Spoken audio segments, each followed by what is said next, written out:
Okay, assalamu alaikum. Barin Gambia mkolu kaya mbafula mobe Merry Christmas. Alama mabela ajama la simaya bani jare kende ya kono. Alama Cairo sabatla na banko kani banko to malu bekan. Nata purunale min kacha wolum drone the current issues of the Gambia ti.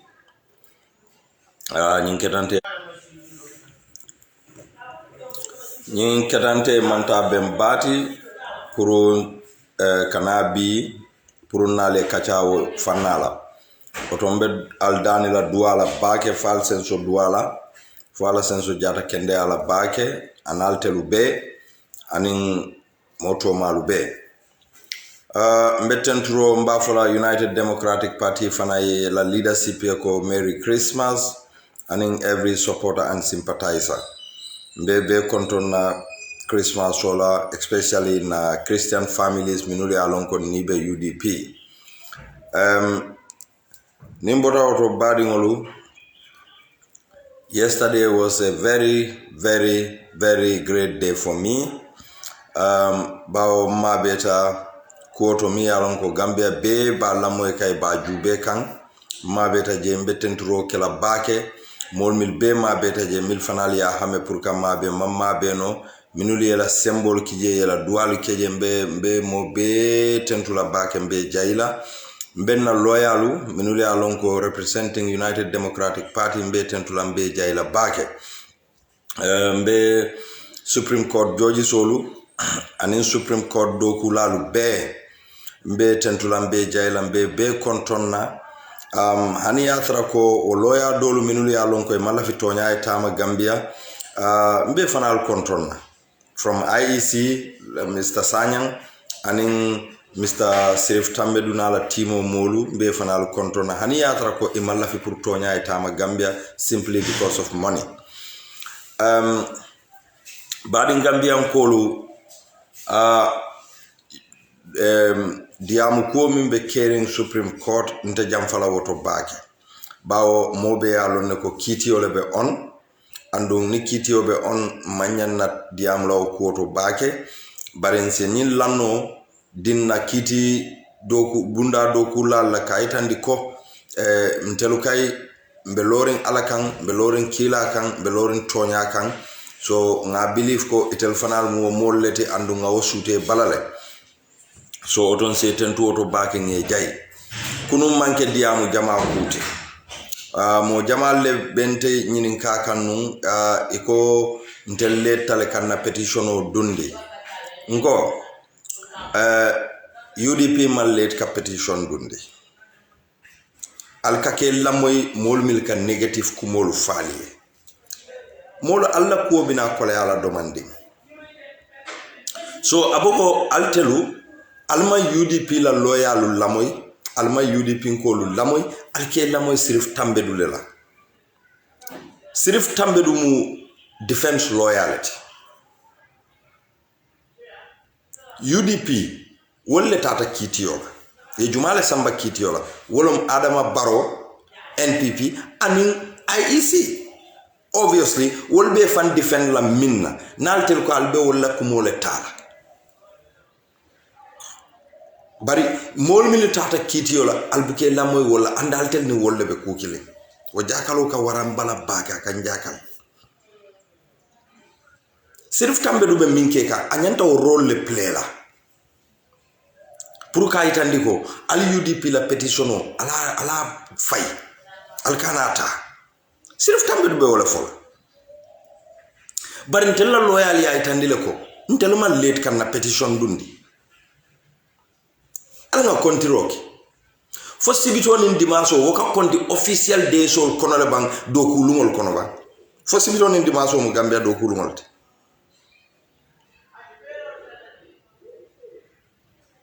so alnyanta wole understand say sibiti nin dimansi jelle benta nyim fe karto fayta sibito le dimanso lo UDP nyanta petition okela dimanso manke do kulunti say Monday Tuesday Wednesday Thursday Friday ndunda sibito fanan kono kote kanin dimanso alwo minus o de sol kono ba UDP la petition o tata lunjumale So why people are talking about bari ko UDP la petition o letal alfangol lekaf. So wole kumo minfo UDP la nyin alpha UDP la nyin loyal UDP la nyin alpha kendol minul ya lonko ye bureaucracy lombake wole na si ye safero luke honorable Olidiba Wada wole na ta ye petition o nyin samba alkana si alkafu mole ko mo kuntan be la diamola alkalke bula wolle fe milia lonko itel fanka bula minno kam farbu ko la pintin pantan jeba sako itel fangol ikabula min fango noka o kamuna kuma kese ma fu Gambian kolye ngal nyini ka wala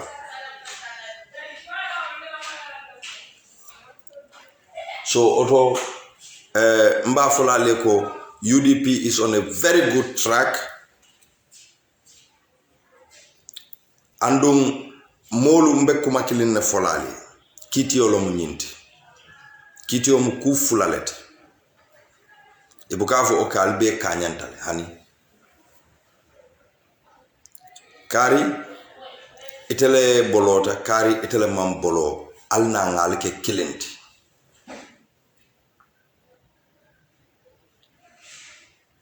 Nimima understand isa kata biye understand ko a manke ko UDP tata kitio lale ko alnyanta wino busila le wino min fo fraudulent wino min di adamala alba busila la aliya di UDP la evidence so lebe fintila alnga lamoy nkana kidi evidence so lebe fintila andum UDP ye evidence so sotole minuri ya lonko ni ala kititala ni futata wo wato to drobe o evidence sol fintindilale hanin telma wo foy andum UDP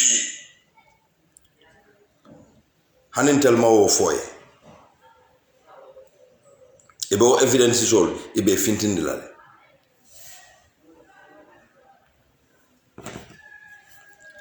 Aliya Mirako from Intella Party Secretary General, a senior advocate, a senior lawyer for that matter. Nibe Africa fang fola, ma for West Africa de. Nibe Africa fang fola. Ba, ni loyal Conte. Jan nibe futala tangola, inyanta lawyer dabo Conte lale. Obe kumin kono. Lawyer dabo isi, ayala time ota. Loyal beje. Technocrat sol beje woli si yela time ota ye kuminke sirif tambedu ali sirif tambedu la history fangolo at this courthouse ba ala fo nyaka high profile case jumale win sirif tambedu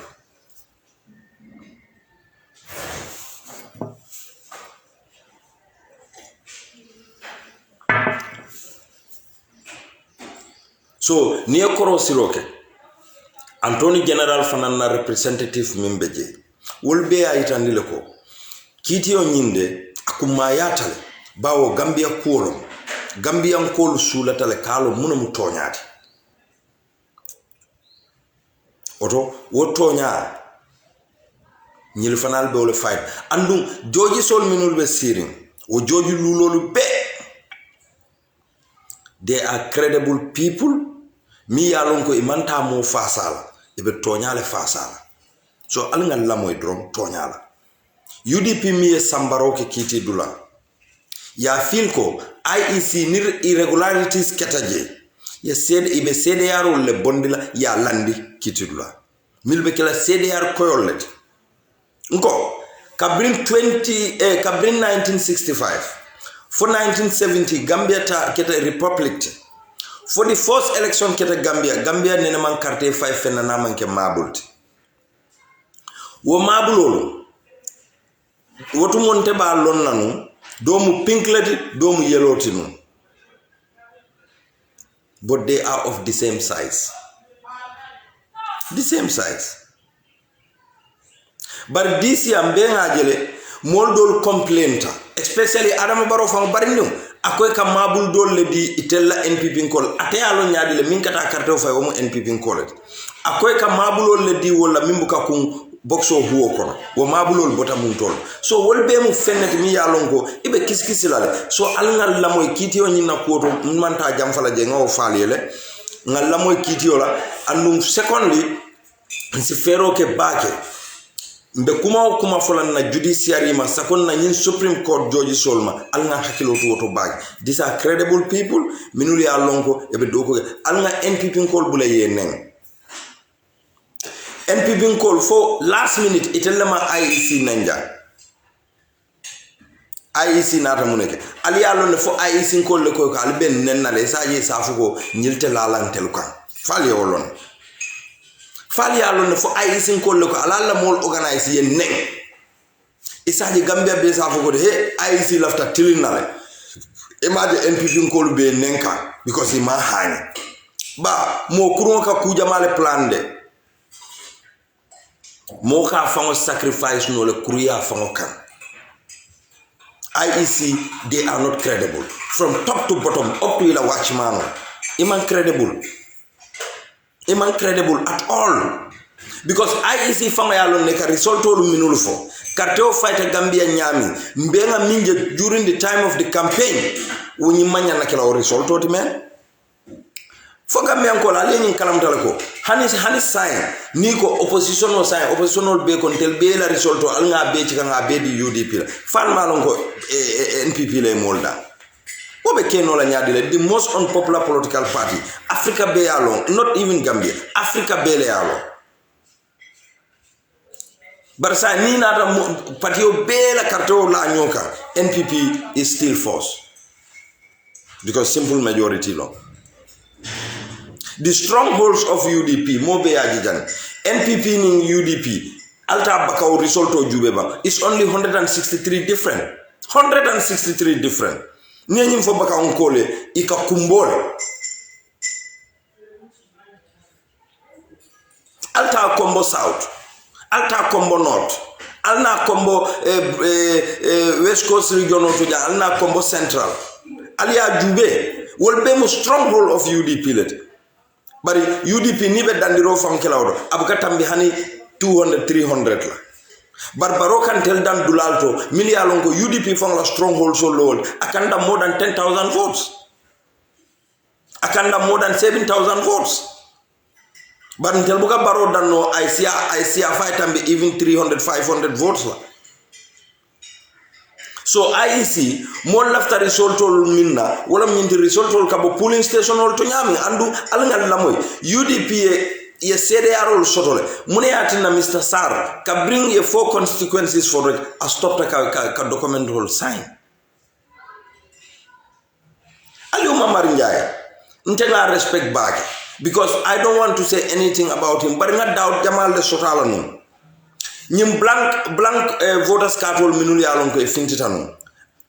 Aliou Mamar Ndiaye na IEC never explain anything to any Gambian andu ngakalam tala ko voters card wol nene janitanu APRC la bureau ton minta for 350 voters card from my all remember say jumal le wol dada idada ta nyaadile nga irregularity sol je janne like Welingara Lamin Silla 100% nene a report lenu iko biribe parela voters card dadala ye number min fo biri nata ya tarale 200 la fata kan otumo danta no 700 and something but bring was samo murutana inata je ko 200 plus la taka andu registration of close tale nu ijita. So IEC have a lot to answer. Lawyer Sanyam IEC represent can he's a Gambian, ala family be Gambian. If he takes money for anything, ababulu jenkala dimbaya albe janeto wokodo abado malala banna andu wallahi nimmomo e bunafa yake nyinto alama wo mari Gambian kolu alankana hakotu amari. We just want simple truth. Kodo jarta mole kuo bella nak. Kodo jarta mole kuo belela. Barensen hakilol to bake ntel UDP kolu mo kurol be dunnan kono lebe audiol dada lebe fintindila ibe fankela ko mu UDP kollet ibe joji solu nenna jojol alla family alsa lonko al nendan date UDP kada aliaje janne clearly NPP ko tata UDP den ko dum ako UDP ko al fintinga tanga banko mala andu NPP kolom bar munati na yoke just pour kayitande dunia la ko UDP mu fitina kafolati kunu mbe sirin kota o soto wallahi ma kalam malom fanga mun dress sifa du nyima kintabe sirin ko mala immediately ntam ka hana jube barabe nonsense o sifa bele fokan kiti bunkon UDP kol mu fitina molleti UDP kol be tenne dukare alnga stop fanka foko nyima kinde fama be jele aka UDP kolu nen alnga stop nyima fama mu keba kende baleti nyima yala political right sotole barasi nendiro anyanta wala bondila la kol kono kunu be bulaka UDP la hani code room kono time na wo break sotota ngol fintita natam be sirin abe kuma kalantangol fola bare hani mo ntelaw benchoto ibe sirin tel komala de itel ni maymuna sise dabol ibe sirin komala directly bare hani mo wala ma danko abele bele tajela bele kakumo sifa be fo mo ma danko jumale ba danko la ntel we went to court ni ajen tata kitidula ni UDP mu fitina kafotinu the demine result also UDP would have gone on the street ya demonstrate ko man sonyi result ola bari na alfal ko hani alnga si nga luwala silota because nyimu mbela bankoti so auto alintel nga ke luwa hormalati so mbem fola joji sol la family liye alfanal nyanta ñu understand la ko mol ke fango kele ko tel mu mo dollati isi finti yalu nen yalla family nen alsita mutako UDP kollo barin tel we will defend that on fo janni mbekela nyami andu mbal defend la mbal la family defend la because we believe in you people we believe ko albeto nyale taman la so George Kende Balle be mobile from Asan Diallo to the last person albina moylale NPP kolbe fintila korek ha Asan Diallo mu UDP let ha fenke mu UDP let ha fenke mu UDP let because nyimol katu paranoirin momo ka tonya fo nyim bankon kay ke jele ko mu UDP kolet oto UDP tonya be wolle bul ntebe kuma kilin na folale na moru bundaton kolu na majlis bundaton kolu na almami kendol na sirifo kendol wallahi alnga duwe ila duate boyla man taraka kumo faale min diata lele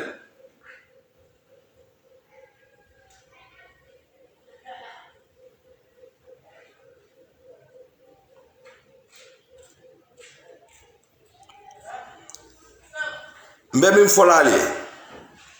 wolom nyinti ko alinsa kata bake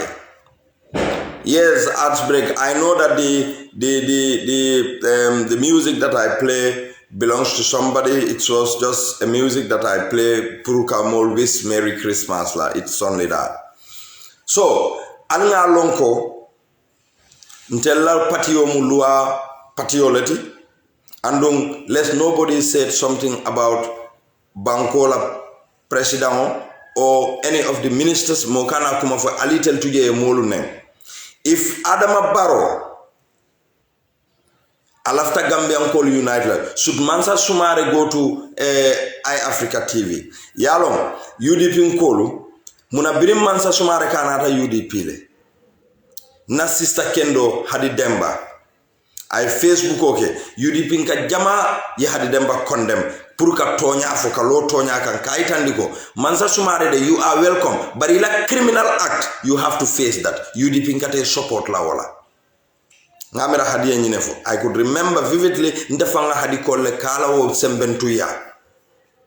bar mo jama ba wala ha yalon alnga nyina wala wolu manke tonya moti andu wolu manke UDP ko kendoluti because ni mo kendol lo muji mo ta fola ko ibe fan ya fali na tonyal Mansa Sumare mantra tonyaka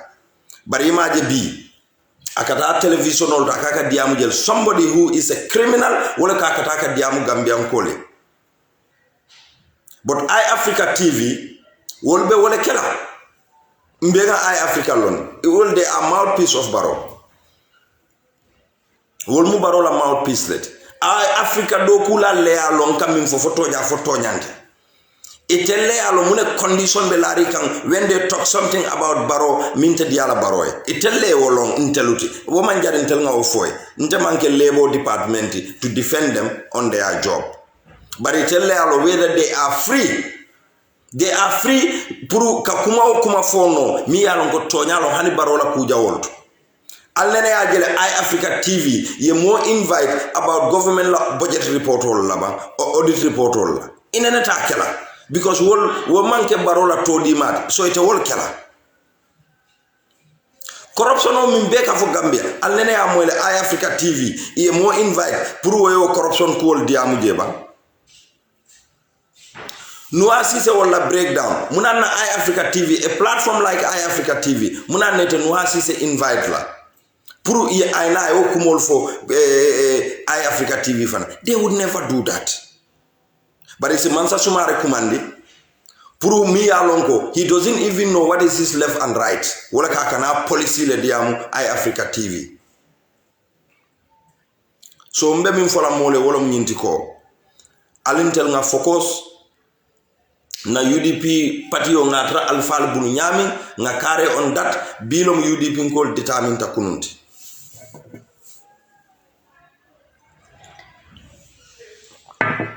bilo UDP ngol determine ta kununti so we are united and we will stand for each other on the basis of truth.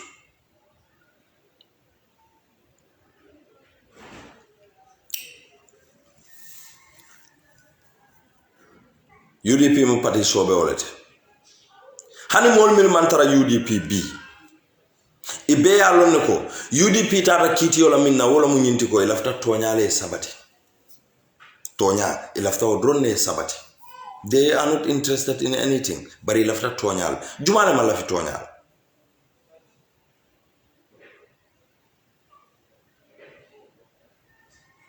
jumana malafi tonyal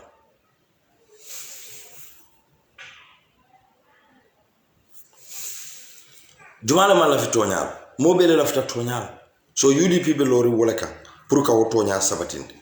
so mol minul be taw kan ye fanke ko ma understand e ka fo mole ko ha cartel fighter let's move forward nyil manke tonya moti e mala fi tonyala should we even listen to those people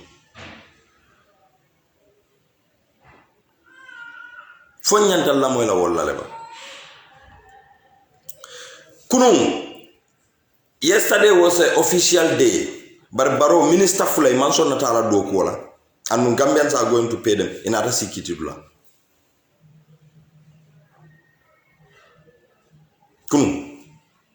Gambian Minister Fula, Agri Minister, and in local government minister. It other Sikitibula, Manson Natala Dokuola, and the bill salary mutala. For Gambian Kolbo Hakotula Woliel. This is a child play. Nil mantra dokula. They knows nothing. Mune atina ni atako minister mi alonka be agriculture. Bring fertilizer issue nada. Mune atina faman tamasi una chendem ma ita kitu lako. Momo involved in fertilizer is kono lafta la Maria na kitio. But she never do that. But today akadamune si kitu la just to fight for what her position. Just to fight for her position. Ndebe tonyale fola. Nga ami fabure lombake. Namo kende ba. Nteka lanu ame fabre la bungo konole. By then, Ntebe Georgetown, abe sapo as agri assistant.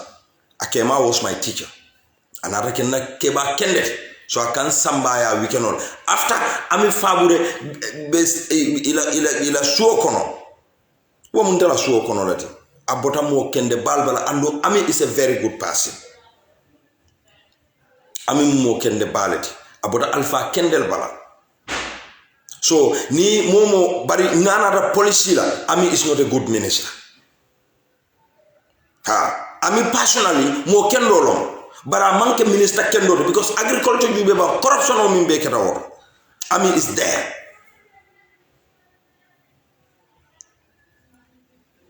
Kunu wo Ami fabure, wale tada si abe siring courthouse. Musa Drame mo be yalon ko obina ala jele because wo man tara dokula. Musa Drame was just an agent mi yalon ka clearing ke molenu bi yo ke local government minister. Imagine na kenolu ile wala na Musa Drame wol be niyo be lalale pour baro e tambi because ni Musa Drame wol botaje UDP ay tan le ko be land commission o kala janne Joshua Nkolo Joshua Nkolo Allah o nako kabrin telma wulu alkata nakumindu bi abe nyaadi so alin kana feyam fanna UDP lafta toñale sabatin la nyim bankunka nimmol le benyola minul ya lonko ye kungol lec de wallahi billahi ni Musa Drame ye kalimoli ani ala temola bi kombo kono jang kene jelle babu wala na keba jamburun koni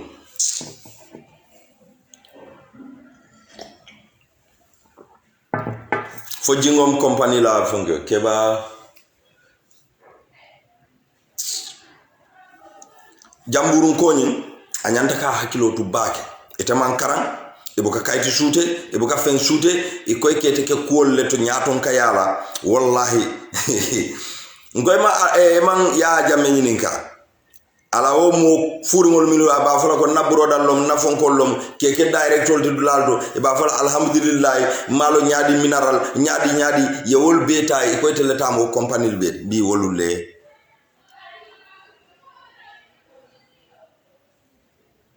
keba madi boja se hakilo tu baki andum molba fokane bari ko man salo muy terit min diata yake e balona to nyala be sabat la itemu Gambia dingolati kombo dillan sario lo muyti an wallahi lumbe sila ibina shula lantel kany advice o min kela lumbe sila ibina shula lantel kany yamarol min kela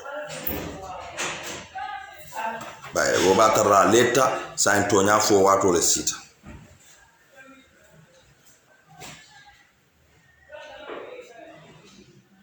Wabatarako, it is late, tonya fo wato wole sita. So, enyanta millon na wolo mnyintiko ise keku. Nko black sand mining, sign ko telebije. Imagine Abubakar Jawara sign wo jututa wolale. Because munum Abubakar Jawara ya mutala ko Gambian kol mu tole oleti. Because tulo lebe sinka. Abola na Abubakar Jawara lafta tala sign investment alaftala investment o sambala tulo la karola bawe be tulo la sinkan Gambia tulumi yalon ko e mafo Gambia koli mune abeke ka nyaadi le mune be ke ringe should that be hidden fo nyanda kala fennete mimbe mabola Gambia kolma so Abubakar Jawara wala yatinna mol minul kafo ha Abubakar Jawara to bondije Abubakar Jawara banku din kendol Abubakar Jawara is not a manke banku din kendet Abubakar Jawara man kidol nat nan Gambia Abubakar Jawara manke banku din kendet no Abubakar Jawara bota mune kala Gambian kol la jang isan sumanko keta jang mo jelle la business o tinyata mo jelle freo fang soto no ma transport no mo jelle courante mantano l'hôpital e maje bi Gambian kol ngamre koy ambulance le talalye e maje bi dulal to tare be ambulance le nyinin kakan ile before these ambulances from my ambulance dol le folo jenun covid time o kono mil botanan toki wolule mune maje bi image sign audit report o man finti on health covid kodo ale image samata ye day sign because kodo ya kono fa Gambian kol nin lafta kelam fawnle tolewt al nga kem fawnle tolewt bar ntel UDP kal ntel te kala toleti mbel lola banko ele pour ka banko fintinde andu nga nyina suute UDP wallahi na bututo ita nakarla kan ibadu ndila nyanta dunna dami bar nafiki abe caring UDP will fight for truth ha nyin karteo mba fight lale up to the end the world is watching dunia le benjubeka Gambia ala yentel sobaki ngamira 2016 a brutal dictator mo jelle be nun Gambia mil ka fo aman jar ndenga da carte o fay because ya jamme be win lal ngo ya ka wole moy ya ka te man tartala campaign la ako because ate wintale already. Yes, already 350,000 belari. Yaya mam malole soto. Bawo nintelo mu yayaate nyanta mallale banku dingulu malla finna bar ngam fa ngeen nakari ngo ha ndele winta mo jama ben tele noka ifanga ya lon ko mol man tareka 350 so bi mol minul yowoke minul ka siwo biroto minul marata wala bi wolle ko itelle atina adama baro winta ngamira oke mane bambe APRC no meo ko ton yankuba koli ngamira ay wolef ngamira ay wolef ko itelle atina adama baro winta miliyalon ko de a criminals wolle ka wo voters card kotolu minul yalon ko yamala yamare la birol to andi telle mar responsible taw birol so adama ko wollo mata la associates tibi so allah ta afola kon telni adama nyanta tarra ku kilin so hani yata ko ngalon ko toñati je o be keno la nyaadi wote kelano so whether adama likes it or not ntelu mba criticize dale based on reasons nay ku kendo ke abe folal but ala adama la kuma ku kendo ala fonte let somebody just tell me only one mi yalonko it is transparent mi yalonko it is not corruption or tije mi yalonko mismanagement mankeje ala kuma kilim fonye adama is a human being amanke alati bankola alfalom andu ngaw respect ko dialale bankode wala alfalom I gave him that respect. But I don't want Adama to be my president because I'm incapable. I have a reason. Muna ati nambe ol fola. Banko juba kata nyami. Even ala jube ila contract allocation ni Adama capable tanu. Bring fisheries malata. Hani bi wo report wale. Muna fotaje, muna ketaje. The same minister bari maje bamba banja ye wo samba ya soro. Wala bete atela. Yalong ente Gambia tonya mantra tama ka nyim bankun kan nak tonya o mantra tama ka nyim bankun kan andum nim man tonya tamandi ntellebe batala fali amira ko ala ko jongobe mun kala nyim dunya ko na ala mam minje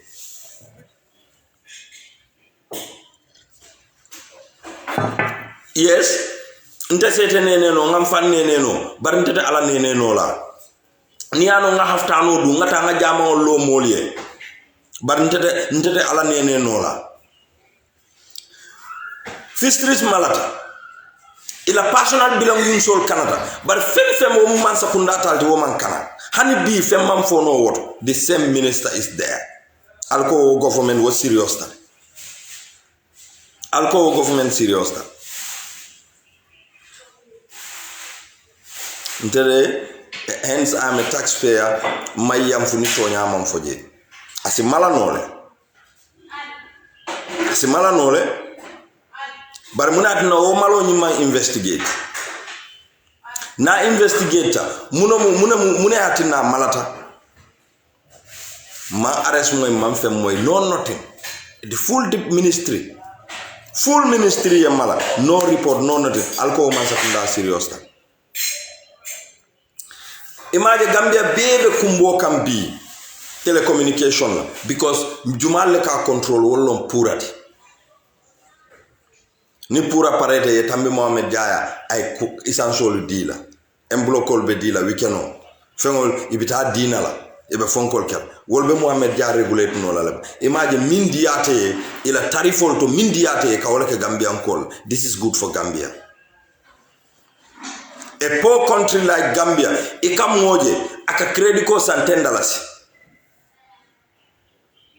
mi yalongo hani inyantale access soto to internet inyantale ni la credit ko san yela telephone use no ye internet o use no bar moje le ka okeno bar nkasi nkafoko ha yalon president o manke president la responsibility ni president man ala mansa kunda control no abe businessman duma la control no la regulation kendo landika Minister of Trade Sidi Kete ini ala nin kila tema Adama is competent because ita nene ka follow ko Adama man competent ita Sidi Kete ini ala nin kila tema nata ko la palaso diante bi ka fayle yesa boss ni wonte wallahi ite se alqur'ano mutako Adama is a good president ite Sidi Keta so Sidi Keta before binala ite ye mimfo ko amanke ko kodole bete sambakanna you got the money ike jonin sotole nun kunu bribe Saudi Arabia but bi what change Sidi banku dingol ta hakol tulaliye Sidi banku dingol ta hakol tulaliye you got a telephone mi yalonko bankole o dila Gambia minister ka telephone o soto mi yalonko Gambia dingol le ka credit ko keje Gambia minister ika moto soto ika utility ka soto they are entitled to any kind of loan but a teacher in Balangara abe sofaka wo wulo kono ala wan sisol fango buka futala in time a nurse in Chairman abe batari among glove soto among joran soto among dokuran soto ala wan sisol abuke soto a police officer in Fatoto a soldier in Farafenye ibebe sofaka how many estate companies lebe nyim bankunka andu ka bungol lelo ka kordal lelo ka wafu jumal lema Gambian ka jelle ka sanno mochmo Gambiano minul ya lon ko be do ko la jang teachers union fango la credit union o wala be teacher jama elevate kan sa ifangol la credit union not the government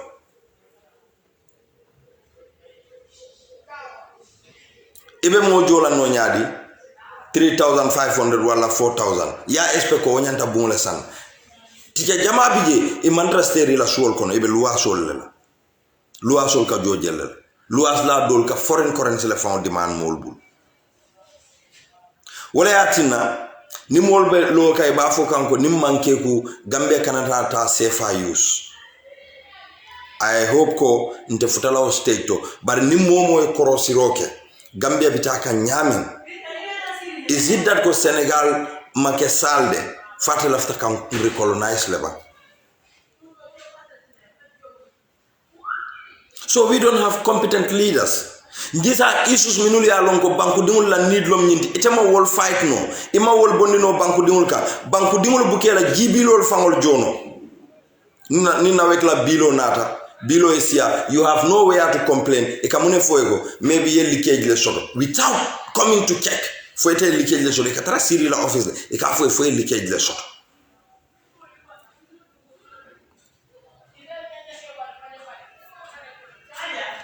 For more nyanta, ete be bullo la for example. Ete le nyanta geo apply la ba. Ngamira by right. Momo be bullo la jang.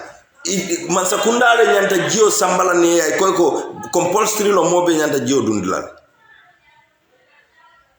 wala pipe o roni la area bari famle kata e ke la pipe o sai ka fo e be polo le sanebe nyinka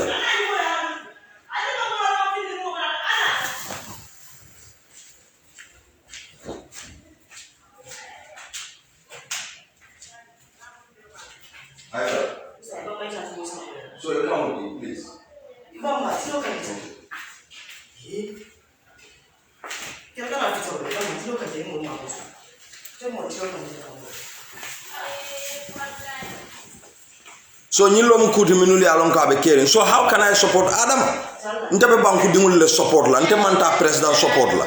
President wo president ya ibe lorim banku dingul le we will support you. But president wo president malo banku dingul le mbe support no la nyadi. Nte support. Hey.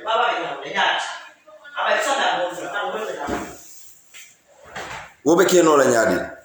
ebe banku dingul face ebe president face no la nyadi le banku dingul be sofaka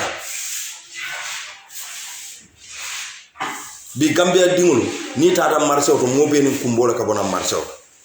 what is happening mune keta regulation man soto fo Sidi Keta mallo ja man cimento la price o fo ja ay ya fo ko government ko cimento la price o mu nyine tellement paré la presse release of fangla ciment wa flal koy ba wulen ke takala example is ja oil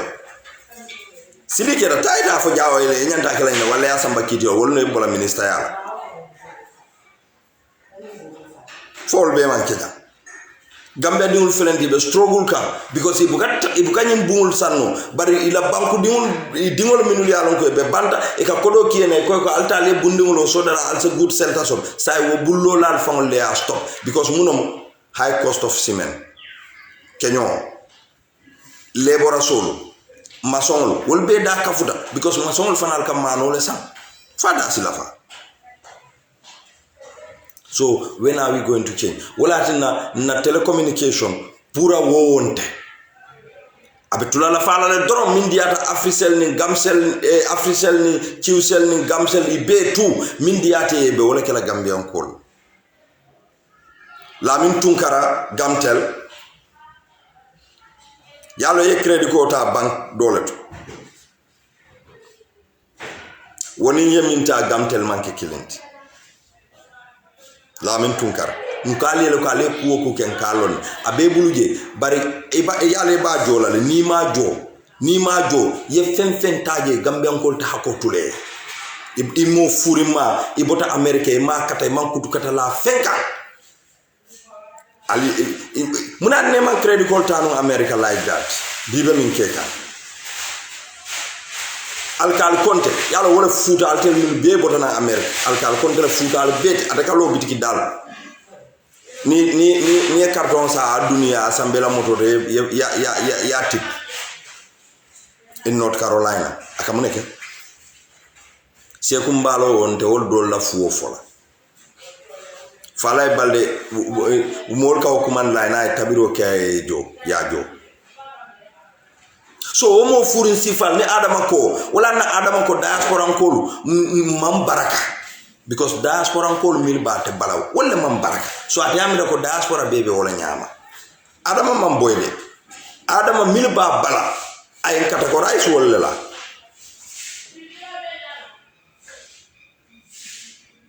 so alanga katabake we have to be determined alanga mbed UDP fasa kan tonyale kan and let's stay on that tonya fenkana mbondi o tonya kan fenkana momundi kom nendiro kajafiro kakamala mo kan alanga o bondi na kool kono and secondly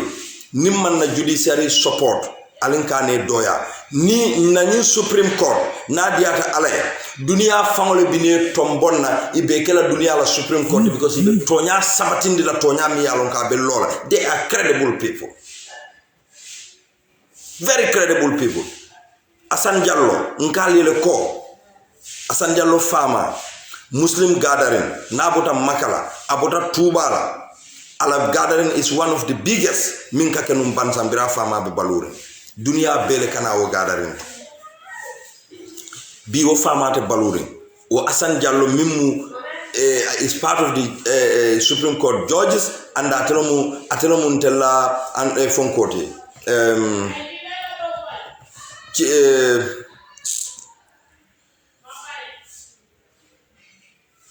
Is it Chief Justice? Chief Justice. Atelomuntella Chief Justice. Atelebe siri wokuloka. Woli dingolom. Al-Qur'ano le bebulu, tonya le bebulu, molki afama walinan tonya le kan. Mune batinan la Asan Jallo be mune jala abe tonya falina ay nyina fama la wo legacy la ay nyina wo legacy la afama trust min diala price ay Gambia tankandi akita minister ti Gambia ja ay mararo ke dunia bar banko dol ka ay tonya sabati nije mune batinan la woto tonya sabati la afama la wulu banko kan. Justice Chorno Jallo woketa Chief Justice ti banku doka mimman ka fangla bankoti ay tonya sabatin dige mune batin nan da wote tonya sabatin la fangla bankoka alnga sabari nganyinan na judiciary molu la ngebule la dokoke kesi so bitaka nyami abeta ku kam baki al NPP ko bule yenen ntelu man nendir nen soto mbe ntelu ban wo nen soto ni afoye wolum mo ila modo ya fonte court house nkae ko akonye ko habari yalo musa Allah mol kan ndiro ke nkay ko UDP mo kilim fonyeje min kan ndiro ke mo kilim dro akonya ha Allah groupe dobi ye sansa dimbolo ba fenke nkay ko wo sansa dimbolo ba fo NPP koltije akonya ha bije nkay ko fo parti do moltije akoha nkay ko fo UDP la official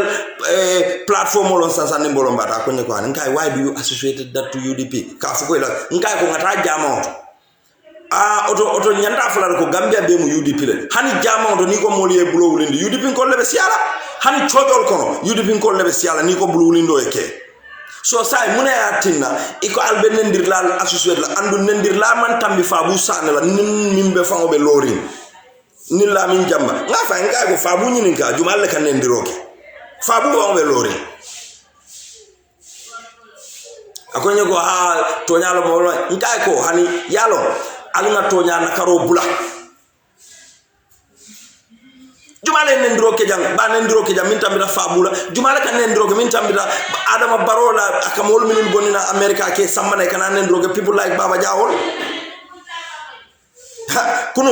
kunu ayenge supreme court kunu na benta jumoto fo mina takila nyola bar kuna manende baba ja kunu abanende barnabe america asisi min fonko da kaka molle na abe wuliya nimi ye baba jalo ngal tala ko mo fanfola mun alka mo lente kam fambara nan kala ko discourse ba dindi mere mi yalo ka wuluta mbulol kono ja nta sem fambara ni baba wala kaka diamu Gambia la kuoto adama baroka ka platform di baba jawo le ka diama ta tara siring Allahu akbar to kare alima focus ngalo go fabu sane abina tonya jalale wallahi abina tonya jalale ni momo go fabu ma kata 2015 2016 ibana karlale bari ibulisa fawaya ay ala batula nata ala soki so fabu be o trend la kambi ngani nin kale ngoy ko mune albondi UDP but they cannot respond to that yalo nteni imra political cool manke kilinde bar nteni moto kuyale kono hani no ni moto kuyale kono so jumalo mu jungati yo nimbo ta woto mbenga je janne ajumala telephone ota TRRC ila report of fintita ngajele recommendation or minuru keta Gambian ko be ba safela Usman Sow should not hold a public office for 10 years. Alkal fanne nene. Ngamira o Usman Sow birin TRRC a botaje ay kumo min be fa man tonya han kilim foje atata abota TRRC fo Adama Barrow fon la mamoto mala tata Usman Sow tara la korda kono akana ta tentule. Fo Adama la mawoke ba. Fo Usman Sow fo Adama la manta tara la show kono ba Usman Sow as a security person atele along ay muneke ay concealment or destroying evidences ay alon ko mu crime let fo Usman Sow ma ok falma lonko Adama e power sotole bawo Gambian ko le odiala pour que amnesty wala ka immunity di ñinulla andu Usman is going to be part of Adam's abe okela mol minuli ke pardon falma wo fanal lonje alka Adama yes albe min fokan al nyanta fulala al nyanta safela because Gambian taxpayers Usman should not receive that money bar mol lo muyti milme far respect ime fam bunya ni wonte Usman ye min fawnke mota hana fala Usman fawnle be resign la bare jaw jara bi wonna koy tello mun tel la banko la place tiol la alfaluti mo kendol te banna SAS minul ya longo they would be director general for Gambian people at that institution, not for a president. Not for their selfish interests. bara se koy fo kuro e Sénégal 7 ala o de man solati so UDP be fight kan toñale kan andu ala be toña dilelale Adama don't have that credibility, he doesn't have that intelligence, he doesn't have that power, he doesn't amawo merit le fango sodo ka fi ko atele be UDP destroy nola pati mi alon ka te dunta je after all be 10 years more than that wolle ko be kete e me function den ka dun hani bide inyanta resign la president yale fawla yebo state house yeta sinu 1 year plus iko ikana president yale nyini wallahi hani man sa sumare fonta bulale nom ite fam e wollon ite fam e wollon bari be mo la pala ka fo ko sa ngira den ko wura nga den ka doldu ya den ka jumala wura walla o den ko wala e sije sabu kulu sabu UDP inyanta resign la completely yes state house from bula ye government bula yetalo iko yela party le form say you want to go back to state house ya juwe jumala ba bula le nom ke bukatel dende ngo le ko intelman smart de barinkal understanding soto no la demanding so nyin TRRC reporto abdol affect la Tamsir Mbow yale ko wala responsible about 41 8% to la fala 41 so he killed 41 people but loptan mu wala babula be molu jaraka andun foni bi fa public holiday amanta do ko la bar ni wonte loptan mu wala babul loptan mu muna be kelela ala fonye muna be kela wala so alinga lamoy doron ajube Adama be aklanyadi niyaje bi Adama be ya jamme fa ngamira rambo jata lota janne afake kali akoto nyo faale be kala gambe jan ni ko ya jamme tinala imbanko ga ni TRRC ko ku be kala ya jamme rambo jate iwulu kese ma sa TRRC ko ya mu mo faalalati ya indicted report be barobul say action let tutaje ngajube fo barobe akla yes maybe as akno on Yaya Jammeh because asulata Yaya Jammeh la pour ya fasa wo balanta fo barole ma fo janko ni Yaya Jammeh ka diamu jidi sila ralibla yes Yaya Jammeh manyana diamu la jidi sila ralibla wo mu tonyal wo fana keta mamma kande amangambe ngol horom dagi among Gambian call horoma. Near Gambian call horman water killer. But how many times for Yaya Jammeh diam taralilla? Ngamira baroko niwo kete. Mama Kande balonako, he is not above the law. And Mama Kande fana saputa ilate saputa Mama Kande. Mama Kande la kangole lota. So you see mimbe caring. So mbe mobe tentulambal jaila. Mba fola liko na judiciary dukare alinga fatawo area la nyebule yela dokoke nsi duwana patiola alfae anina alfa kotongolu milbe baluring milu banta anin patio dingo be mokana involved in any insult mokana involved in any sonko kono alinga lamoy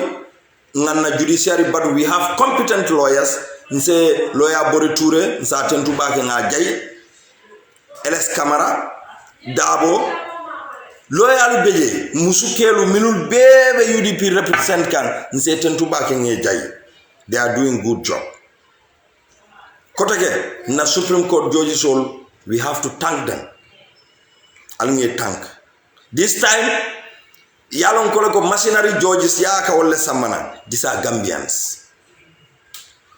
who are born and brought up in this country. They have their families, they love Gambia, they want their family to know what is the truth. Ilaftale dingolu imamaringolu yalo muno mutonyati. So dunia le be jube kan nyina fali amra ko nyimu Gambia la concerned. Nyimu dunia fangol la concerned. So let's watch and see. Let's give them the respect. Na expect ko they will do the right thing. Alinkana mbula nyilla paranoial fe itelbe kumol minul fola about our leaders ndel fanal ngana kumas nyil they are credible people, let's support them. Otonsi mobe tentu ngamobe jay mbe programme nyin danna janneto Mbafala mobe ko assalamu alaikum wa rahmatullah. Merry Christmas to everybody, especially to our Christian families. Allah baraka. Thank you.